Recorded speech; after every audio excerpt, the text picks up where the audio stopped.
8 bakal ngejelasin secara singkat tentang materi kami, yaitu Islam dan tradisi intelektual Melayu. Kami bakal ngejelasin di beberapa bidang, yaitu yang pertama ada di bidang bahasa, yang kedua di bidang sastra dan seni, yang ketiga ada di bidang institusi pendidikan, budaya, ilmu pengetahuan, dan sistem pendidikan masyarakat setempat, termasuk dalam aspek bahasa, sastra, seni, dan institusi pendidikan.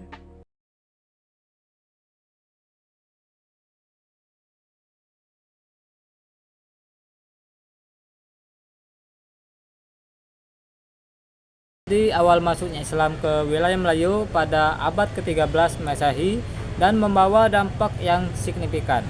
tidak hanya dalam aspek spiritual tetapi juga dalam pembentukan aspek intelektual yang khas. Jadi Islam di sini berperan sebagai katalisator yang membuat transformasi budaya, bahasa, sastra, seni, dan juga institusi pendidikan yang membuat nilai-nilai Islam dan juga kearifan lokal melalui penggunaan tulisan Jawi. Bahasa Melayu dengan aksara Arab ini menjadi instrumen penting dalam mentransmisikan ilmu dan nilai-nilai Islam di kawasan Asia Tenggara.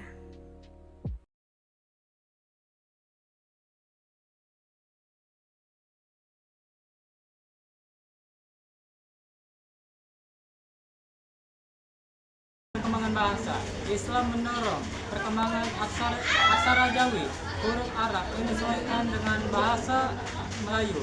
Aksara ini digunakan untuk menulis teks keagamaan, sastra, surat kerajaan, dan dokumen resmi. Ini membuat bahasa Melayu berkembang sebagai bahasa ilmu dan dakwah Islam. Wilayah Melayu itu kan sejak abad ke-13 nih, dan itu membawa perubahan di berbagai bidang.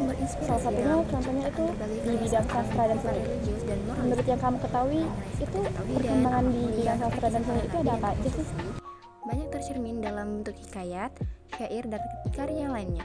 Sastra Melayu menjadi sarana penyampaian pesan-pesan keagamaan secara halus dan mendalam.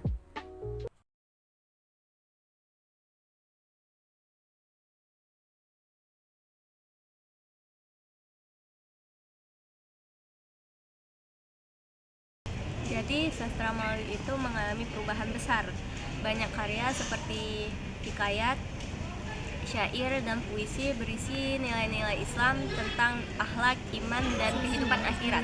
Karya-karya ini menjadi media dakwah dan sekaligus menjadi hiburan yang mengajarkan kebaikan kepada masyarakat. Integrasi antara nilai spiritual dan keindahan visual. Seni menjadi media yang tidak hanya estetis, tapi juga mempunyai syarat makna religius.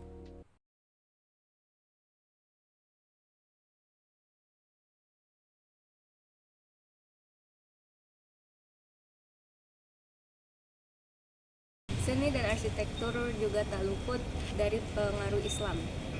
Ornamen kaligrafi Arab, motif geometris, dan bangunan masjid yang menunjukkan perpaduan antara nilai Islam dan budaya lokal. Rumah adat pun mencerminkan kesederhanaan, keseimbangan, dan keteraturan, prinsip penting dalam estetika Islam. Bagaimana pengaruh Islam di wilayah Melayu dalam bidang institusi pendidikan? Santri mengkaji teks-teks keislaman sekaligus melahirkan pemikir dan penulis lokal yang produktif.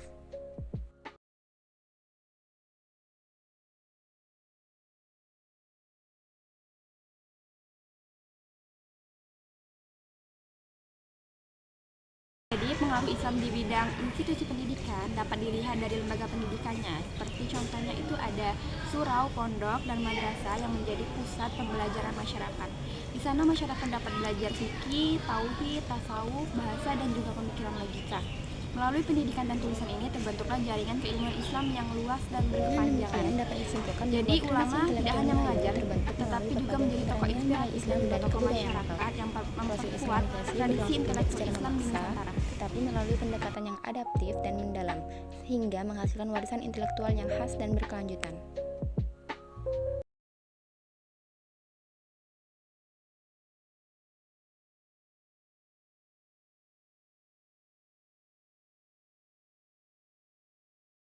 Islamisasi di wilayah Melayu ini bukan hanya tentang agama, ia juga dapat membentuk bahasa, sastra, seni, dan juga institusi pendidikan, sehingga dapat mewujudkan peradaban Islam yang khas, hidup, dan juga berkembang hingga saat ini.